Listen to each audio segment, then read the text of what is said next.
কখন কি ঘটবে বা ঘটতে পারে সেটাকে আসলে আহ, মানে পূর্বানুমান করা একটু কঠিন কাজ আর কি। এবং আমি আহ, মানে আহ, ওইভাবে আমি বলবো না যে হচ্ছে বিদায়ের ঘন্টা বা বিদায় হচ্ছে এরকম, আবার মানে বলবো না। যেমন আবার একই সঙ্গে আমি তাকে খুব স্থিতিশীল একটা অবস্থায় দেখি না আর কি।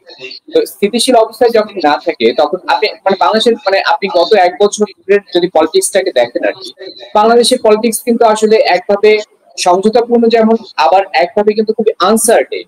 যে মির্জা ফখরুল উনি বলছেন যে আমি 5ই আগস্টের 7-8 তারিখে মানে 7-8 আগস্টের দিকে আমি সভা করে মানে সমাবেশে বলেছিলাম 3 মাসের মধ্যে নির্বাচন দিন, 3 মাসের মধ্যে নির্বাচন দিতে হবে।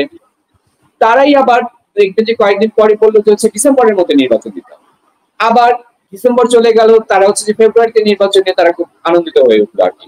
ফলে এই জায়গায় কিন্তু আসলে খুবই আনসার্টেইন একটা পরিস্থিতি, এবং এই অবস্থায় আসলে এগুলোই থাকে আর কি। এবং কখন কি করতে এই জায়গা থেকে আপনি ইমাজিন করতে পারবেন না।